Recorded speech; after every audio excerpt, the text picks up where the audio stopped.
Hello, hello, hello. Happy January 6th. We're back to full swing trading today. How's everyone doing? Hope everyone had a wonderful and relaxing weekend. Good morning, John. Good morning, Sterling. Okay, Sterling, thank you. Just thanks for letting us know. Do whatever you can. Okay, Patrick, is it nice and chilly where you are? Again, a lot of the country under a deep freeze with some significant snowfall. Good morning, Jacob. Good morning, Royal Palms. Good morning, Ted. Just remind me, Royal Palms. You know, they should have just let the see. This is where I disagree with Trump. He also talked about banning the sale. I think it's going to become protectionist. He's going to do union things again. I'm not a Trump guy. I'm not either guy because I think Trump's too protectionist. But better than Biden. We'll see though, because you also remember we got the dock. Remember the dock, which we really need to automate our ports. Okay, we're the least efficient ports of first world countries, and then we want to keep paying all this money to the unions and protectionist measures to not automate it. Well, that deal, was temporary. We had the dock strike back in October. Well, that expires on January 15th, so this could get interesting. But again, Trump will back the unions. Yeah, Biden ban drilling. Fantastic. Well, you know what? I don't think we should get on with Z. Sorry, guys. Guys, not healthy for China. You're gonna get Baltimore, Maryland to a 6 inches of snow. Oh, that's not that bad. They did file the lawsuit. Yep. Good morning. What's this? Happy New Year to you too. What? It's mild 4 degrees here in Minnesota, but it's sunny. You know what? Because I lived in the Midwest a long time, and it was always colder when it was sunny. Because again, when it's sunny, the clouds there's no clouds, so it doesn't trap any additional heat in, so it actually gets colder. Ah, I do not miss living in the Midwest. Hello, Charles. Good morning, Daniel. All right, we'll let some other people flow on in. Today we got Fed's cook speaking. Hope there's not too many cooks in the kitchen. We got the S&P Global Composite and the S&P Global Services. By the way, remember, can I get back to previous week? Last week, this was in the reading last week. Friday, you had the ISM. Prices still above 50, so prices still expanding higher than consensus, and employment still contracting. Very stagflationary reading. Very stagflationary reading. Today, let me see if I can get this back. Okay, there we go. Recent. Sorry about that. Today, what do we have again? The global services will be interesting to see. Consensus is for this to bounce even more. Factory orders coming in to drop a little bit. And then we have the 3 and 6 months bill auctions. We got Barkin speaking tomorrow. I'm just going to review this week. We got ISM services, PMI, and prices and employment tomorrow. So tomorrow will be interesting. Wednesday, we got Waller speaking. We got Waller speaking. Oh, we got the jobless claims on Wednesday because remember, we have New York Stock Exchange for Jimmy Carter's former president, Jimmy Carter, who passed. We have his funeral on the 9th. Futures are closing at 8:30 a.m. Central Time, so 9:30 Eastern. I don't think I might do a brief live stream. We'll see on Thursday just to recap Wednesdays. But Thursdays, there's pretty much no trading. I mean, some stuff like cryptos trading, foreign exchanges trading in futures, but nothing. The stocks are closed. So remember that. That is why the jobless claims are on Wednesday this week, along with the EIA numbers and the FOMC meeting minutes. Thursday, we still got a couple things, but nothing, and the markets are closed, so it's not real important. And then Friday, we got non-farm payrolls, December non-farm payrolls. So Friday is a big day after the holiday on Thursday. We have sort of buy it all going into the start of the first real trading week of the year, except for Palantir and T-Mobile. But it's back to buy it all. Did you see the price action on Tesla? These, I'm going to tell you something. Once we start the sell-off cycle, and we will get to a sell-off cycle, especially with insanely valued markets, these zero-day options, as much as they boosted things to the upside, are going to absolutely obliterate stuff to the downside. Once the dip buyers turn into rally sellers, it's going to get very interesting. Very, very interesting. Mark my words. And then they'll probably look to ban them. So, what is this? Oh, that is up 490 to whatever. I did not see this. Disney nears deal to merge Hulu plus Live into Fubo. Interesting. Listen to several shows on markets. Everyone is looking at same patterns and levels. Not sure what that means. Well, it depends also. Are they all the same kind of? Because again, the people, I watch a whole bunch of different things, and there's a bunch of people. It's like Kokomo. Buy every dip. Buy every dip. There's no end in sight. We're going to S&P, Nasdaq at 25K, the S&P to 10K this year. I mean, really, I've heard people call it 10K. That's not what I'm saying. I'm saying we got to still ride the trend in the short term, but we got to be cognizant of longer term potential sell patterns. So you got to elaborate on that comment a little, Richard. But I'm hearing people like 10K on S&P. If the S&P went up 10K, what's that? 10% is 600. So that's like a 50% is 3,000, and you're still below 10K. I mean, people are calling for absurd numbers, some of these people. So it's, even NASDAQ to 25K, that's another 20% higher from here. Could it happen? Yeah, but I hear people calling for that by the spring. We've already had back-to-back 20% years, which is a rarity. And unless we enter full mania phase, like 99 time frame, like 1999 of the prior blow-off top to the dot-com boom, we're not going to have it. We can take a look at, hey, Ken, hope you had a wonderful year. Nice to see you. We'll take a look at uranium. Oh, I'd like to see this because, it's going to be interesting because Waymo, I mean, around me, there's tons of Waymos. Waymos are everywhere. You look over there, so you'll have to Waymo driving by you, no driver, people in the back seat. It'll be interesting. Good morning, Heinrich. All right. So that's where we look in terms of it's buy it all. So far to start off the morning, we have the dollar dropping also. Fed watch, we still have 90% for a pause in January, which is in 23 days. Fear and greed, we're still in fear mode. We got down to right next to extreme fear. We're still in fear mode. Schiller PE 37.74, still super expensive. That's where the market to be up 20% from these price levels.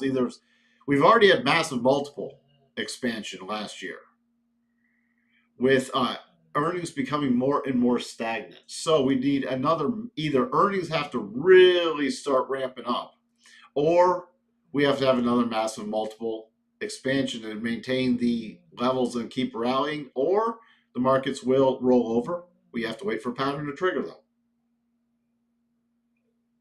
Earnings this week, nothing that's really going to shake the markets. You got Albertsons, it'll be interesting from a grocery store inflationary standpoint, what they're seeing there. Again, I don't know if some of these things will be moved on Thursday due to everything being closed, but you got KB Homes. Then on a Friday, you got Delta and Walgreens Boots and Constellation Brands. So Friday is pretty much working to be the biggest day of the week. Interesting. Let's take a look at the longer term stuff, because last week, dipping below the rotation zone but closing well within it, setting up a potential weekly percent B buy. So pay attention to last week's high in the S&P that was 6,036.25. So I'm going to be focused on that all week. Okay? I'm going to be focused on that all week for the longer term, especially with weekly cycles at the bottom. We are still holding the rotation zone. Right now, in the short term, today I'm going to be focused on 60-20. Why 60-20? That's a 62.5 from the last little pullback. Then, if I can choose the right levels, then we have to follow through, assuming we continue above 60-20 today. We have to follow through this week above 60-68. We closed above 60-68. Look where the prior high was, right at 75% harmonic. So that'll be my first target, 61.07, then 61.45. All right. So that's what I'm watching right now. Now, based off these expanded harmonics, due to them lining up really nicely with Friday's close, that's going to be my pullback level. 59.91 to 6K is my key pullback level. You see, that's where a pausing bar was that was established last night with the rising 4-hour rotation zone and the high area from last Thursday. So any pullback, that's going to be my key pullback area. Hope everyone can see that.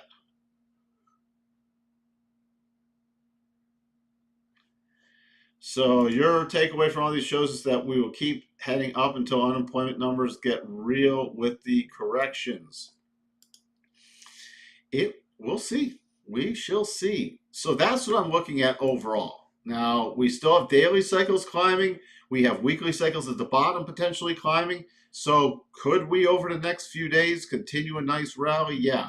And recently, remember, it's been buy Europe, and more so, except for Friday, it's been more so of sell the U.S. session, and then buy it after Europe closes again. So that's going to be a pattern I'm just keeping an eye on going into the beginning of the year. The NASDAQ. So today I'm watching 21,688. If we do close above that, the next key level for me is about this 21,882. In terms of the weekly, we dipped in. Okay, we dipped in. We had a sloppy head and shoulders that was confirmed and not triggered, and also against the weekly rotation zone. And this looks like it's going to get invalidated anyways. I'm going to pay attention from the weekly basis to last week's high, 21,742.75. We closed above there, so I'm going to be watching for breaks and sustained breaks above there, because if we close above there, that's a percent beat buy on a weekly. And with the bigger pullback, I'm going to reset the harmonics. So, again, still holding the rotation zones. So, are we still in bullish mode? Yes. Yes, nothing stopped the pattern yet. Now, if this rolls over and closes below last week's low, watch out. We could easily see a pullback to the 50-week or the 200-day. So last week's lows are very, very key. Back in the S&P, wrong one. Back in the S&P, last week's lows are also very key. And there was this is not a double bottom, these are two bottoms. So these bottoms from mid-December and last week are very key. We turn around there, we could easily see a return to the 50-week and the 200-day moving average areas.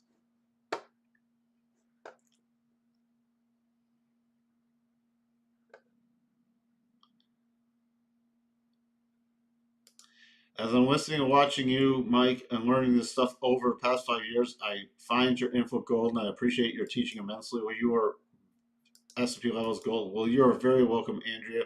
Hope you have a happy new year. Hope this years very prosperous for you and your entire family. Thank you for tuning in. Thank you, everyone who's a regular here. I really appreciate it. Again, there's plenty of days I do not feel like doing this. It's much easier for me to just do my own thing, and the only reason I'm doing this is to help people. That's literally the only reason I'm doing this. There's plenty of days I just don't feel like doing a live stream, especially getting up at 4 a.m. Dow. The Dow. On the weekly, we're still below the rotation zone. So the Dow's in neutral mode on the weekly. We closed below it last week. So the Dow is one of the weaker, and it's in bearish mode. Now, the only thing that shifts me in the short term is if we close above 43,746. All right? That's the only bullish pattern. Otherwise, the Dow's in neutral mode on the weekly and bearish mode on the daily. So it's got some more heavy lifting to do to prove itself. The Russell has now confirmed a double bottom against the rotation zone, but not triggered it. And by the way, the double top that's triggered is not invalidated. It's only come down to the first target area. It could even play out this double bottom without invalidating the double top. So, again, double bottom been confirmed, but not triggered. VIX, we have big reversals still holding in around just above Friday's lows. We'll be paying attention to Friday's lows because if we start dropping below there, we'll be more focused in rally mode. The DAX moving back up. For me to get bullish, we still have a gap fill left.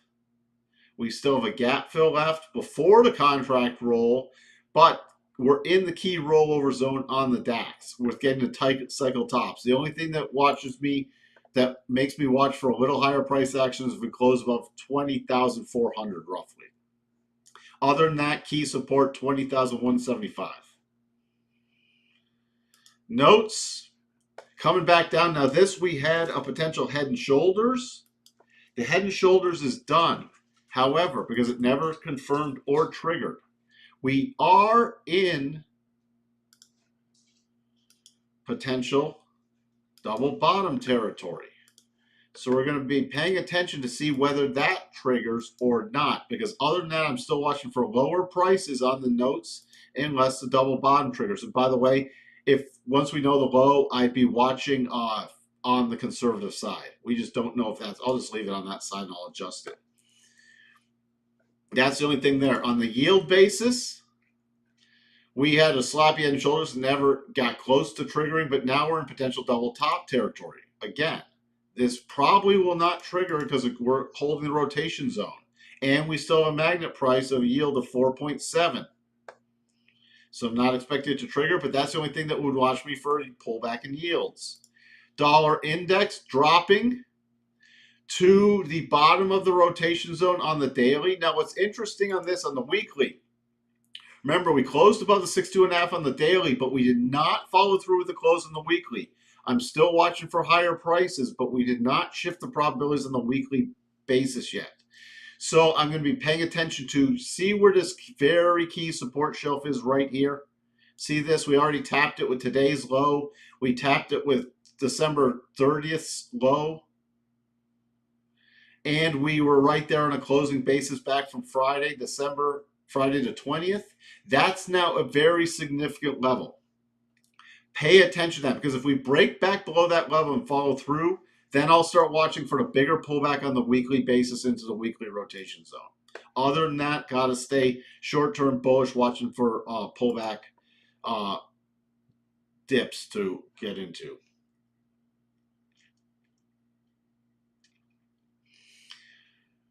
Natty Gas trying to rotate back up into the rotation zone on Friday.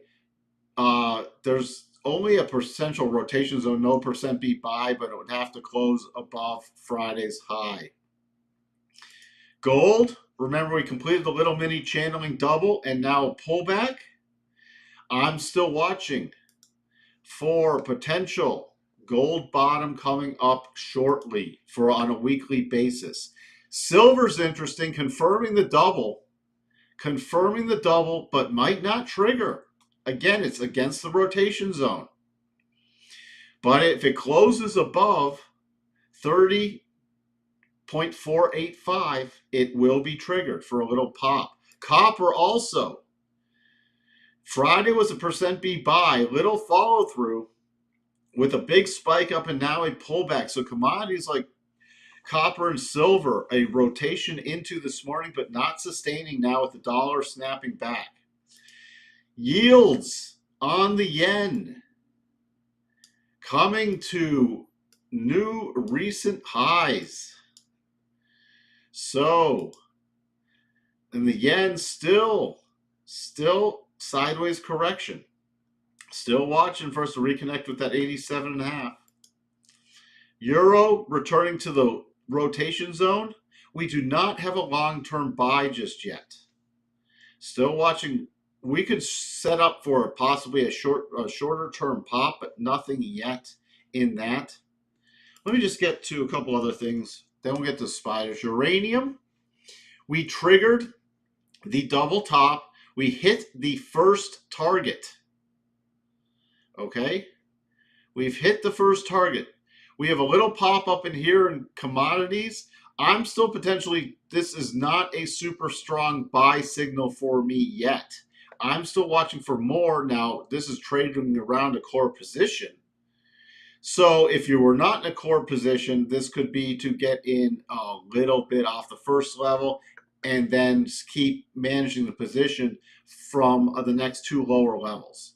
We've seen the commodity pop. We've seen, but it has not followed through so far. We had a little pop Thursday, Friday. Still, we're going into very key resistance.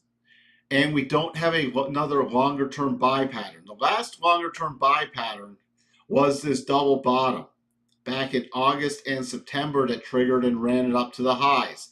Then we came up and made a double top pattern, and we've pulled back to the first target. I would still potentially be patient unless you're willing to build a position around this. Okay? Because of the double top pattern. Now, longer term, uranium is still a play. It tried to break out and could not follow through. And look where that 200 on the weekly is, which is held very key support last time. That's why I would be very patient on that. Let me just get to the other request, and then we will get to the AZN. AZN. Let's check this. Again, in potential double bottom territory against the 200 week. Potential double bottom territory against the 200 week. So, based off of this last harmonic,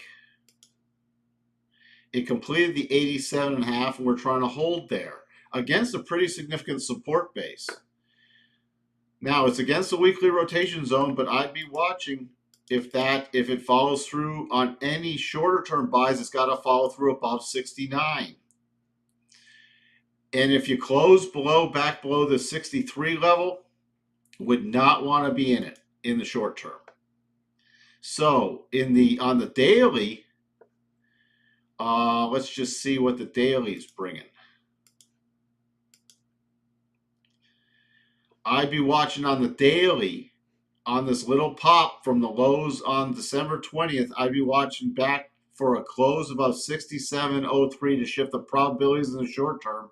And look where the 87.5 is. Look where the prior little highs from earlier in December are, where it made a little mini double top and then pulled back. So you see that? So that would be, you follow through in the short term above 67.03 on a closing basis. You got the magnet price and the 50 EMA and the prior top level that formed a double would be the price. And then it would have to follow through above 69. Otherwise, I would not even be interested in it on a short-term basis. So that's how that played out. And then you have the targets from before coming right down there to the bottom. So see how that one played out. So that's the thing I'd be watching for AZN. It really has to make a bullish case on the longer term back above 69 to even get the rally on. And then look, that would take it to the breakdown 50% harmonic. Let We get to spiders and the Qs. So that's where if you do consistent analysis and then manage your targets and your stops, and again, nothing always works out. We've seen doubles that don't work. You've seen any trade. You've seen percent B buys that some of them don't work. That's why you always have to manage your reward to risk and then manage your position, because nothing is 100% guaranteed. Spiders, 594.23 on the short-term basis today. We're trading 596.22. And then on the more intermediate term, it has to follow through above 598.36. Okay? That's where we're sitting right there. Very key support on the rollover would be to Friday's close of 591.95. The Qs in the intermediate term, after coming back down, hitting the second harmonic level, the Qs, it's key to close above 526.60 roughly. On any rollover plays to Friday to the gap fill 518.58. Take a look at Ford. Ford is that a valid potential double bottom? Yep, barely. Has a daily right at major support with some bullish divergence. I also think has a weekly, monthly potential double bottom. I would not trade that as a weekly, monthly. It's a flat top bottom. Would not trade that on weekly, monthly as a double, but that does technically qualify against the rotation zone as a daily double. So you need a close above 1020, which would take it out of the way of the rotation zone. By the way, this is one case. Let me just point something out to you. You see where the first target is, 1047, and you see where this prior support ledge is if you were going to trade this. And this is for, again, it doesn't matter just specifically Ford. You see when I see a gap like this right in front of the first target area, you have a gap, and it's not just a gap, it's a very strong prior support ledge becoming resistance. I'll put a line there. My stop raise would be earlier. That's just a little tip I found works best for me. The stop raise would be earlier.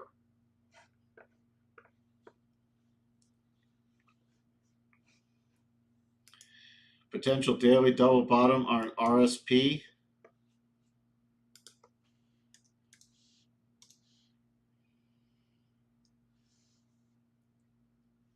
Oh, I was like, RSO.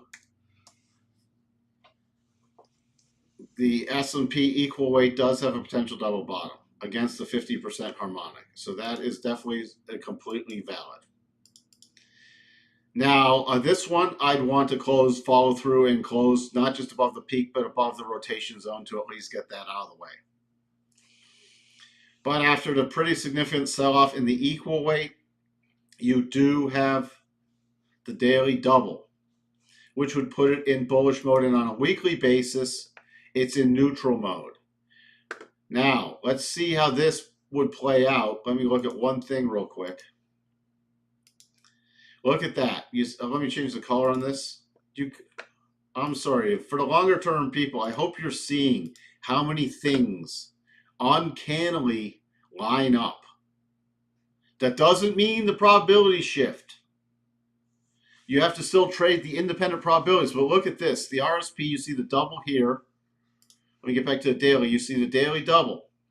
Look where the final target is, potentially. Now, this might not trigger.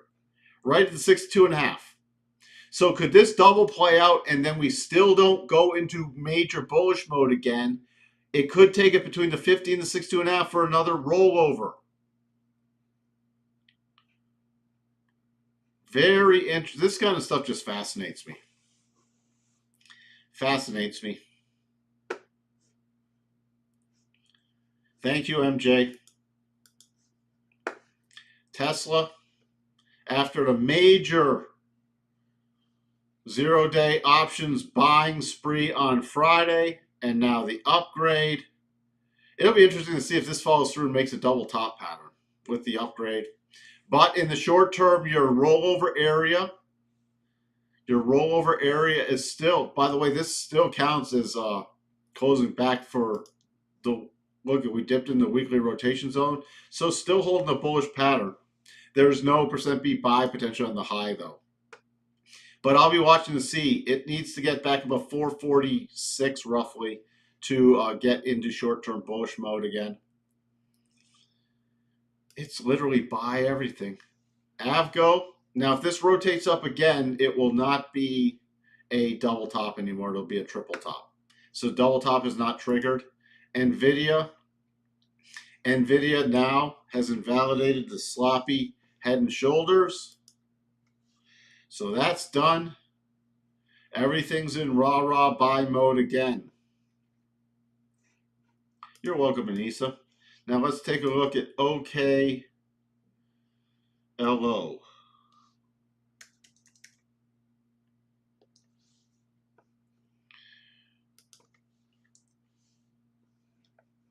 What is this? Another interesting stock to watch is OKLO. It looks like it's trying to break out of a period of weekly consolidation. They're in the business of making nanonuclear reactors. Yep, they are.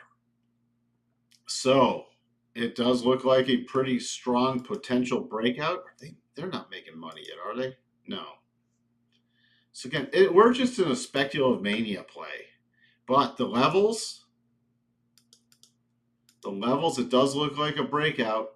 Here's where the harmonics come in very strong. So roughly 31 and then 33.80 are the next targets higher. Would not want this to reverse and close back below about 26.50 on a weekly basis on that.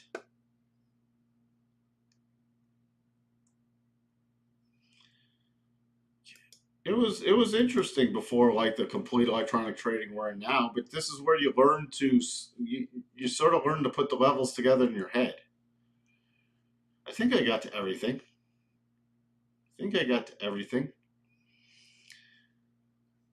I'm watching though, here's a couple key things I'm watching. Apple. I'm watching Apple because Apple closed below the rotation zone. And also, we're getting a little pop-up today, but Apple's gone to neutral mode on the daily and still in bullish mode, but Apple's got, unless some heavy lifting to do. Because if Apple starts breaking down again, Apple, if you look at, has pulled back from its highs significantly. We've got a major rollover right here, and we had some pretty strong divergences on the daily. So if Apple loses the 50, this is one to keep an eye on. If Apple loses the 50 EMA. Also, Microsoft has not gained a lot of traction. So you have Apple and Microsoft really not gaining a lot of traction. You have Tesla still holding stuff. But this is what I'm watching going into the new year. Meta, I'm also keeping an eye on this. Now, in the short term,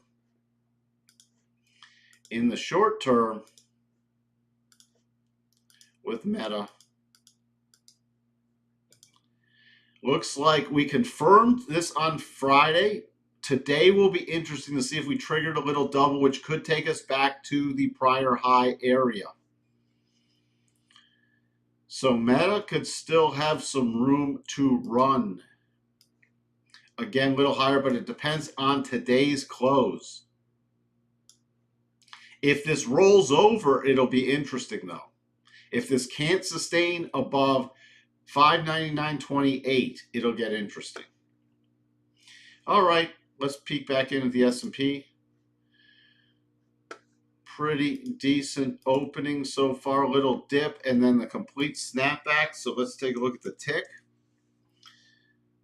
Not a super strong tick opening. Not a very strong tick opening. Not a very strong tick opening. So,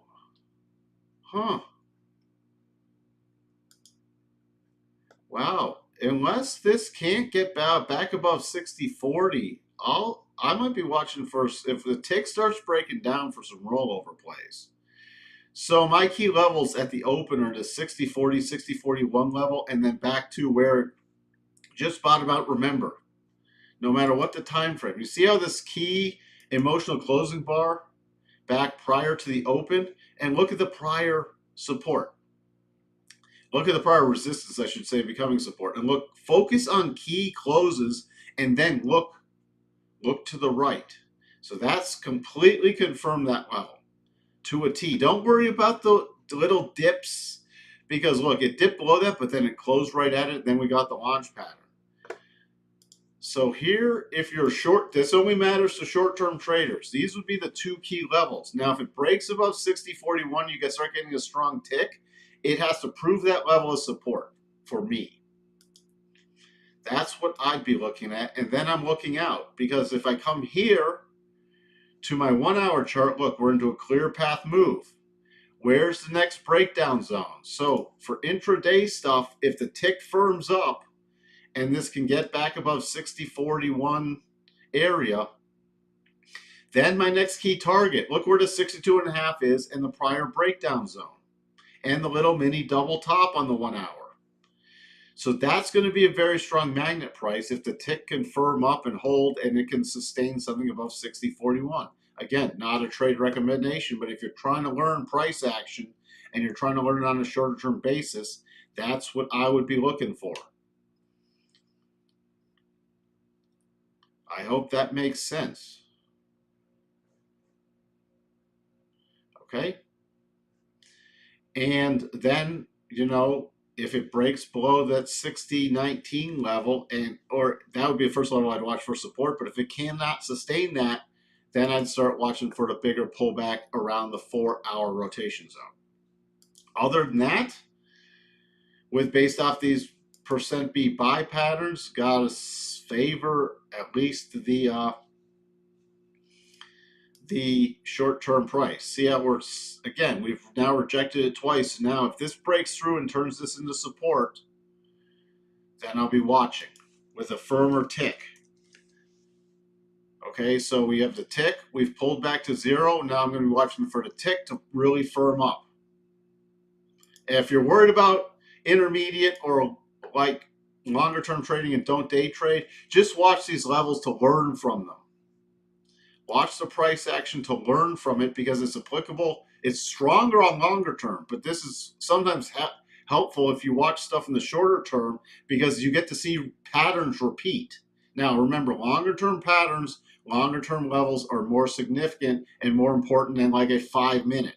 But watching things on a 5 minute basis, and I'm not advocating if you don't trade on this basis, don't try to trade on this basis because day trading is very, very challenging.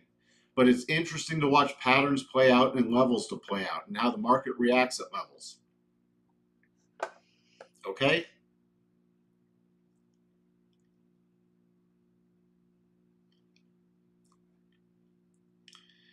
You're welcome, Daniel. Is NASDAQ same in your charts? NASDAQ, now here's a key, let me get to the NASDAQ. We covered it in the longer term, but here, let me show you something. Now, NASDAQ broke down.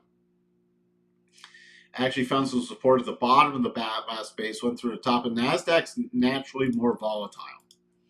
But you see here, you see how it, on the opening bar, rallied above.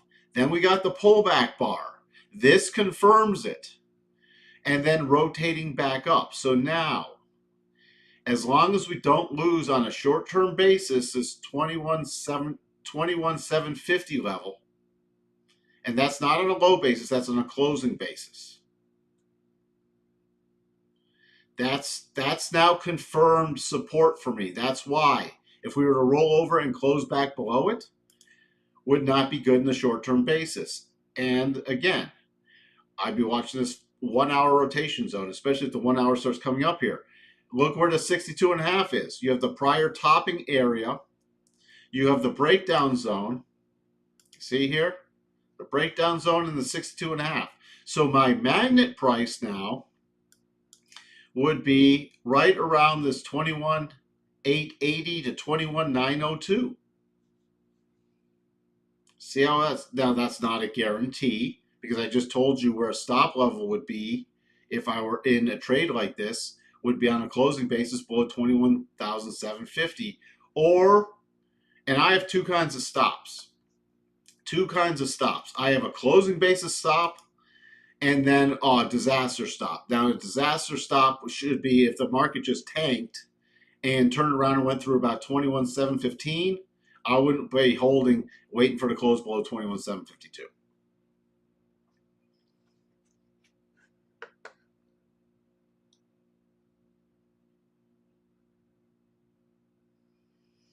So that's a little thing. So see, we're getting a little topping pressure area here. So now this key pullback level has to hold. And the S&P has not been able to hold this yet on even a 5-minute basis. So we're going to take a look at the tick and look at the tick. Not been able to sustain above 600. So now combining this with the tick, if the tick starts breaking back below 0, that will not be good for any of these short-term breakout plays. I don't want the weekly tick. But in the time being, at least with the NASDAQ, is it's still holding the key support.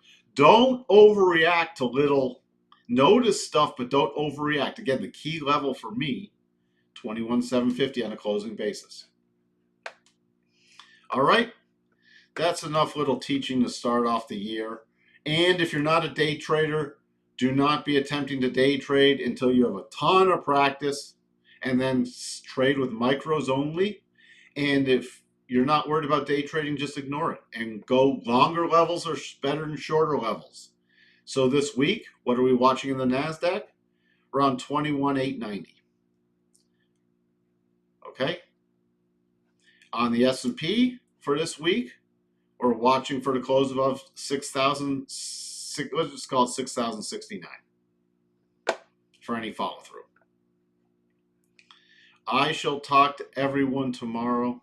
I hope you all have a wonderful, not just a wonderful trading day, not just a wonderful trading week, but a wonderful trading and investing year. And may you be super successful as we kick off another full year of trading. I'll talk to everyone tomorrow. Bye for now.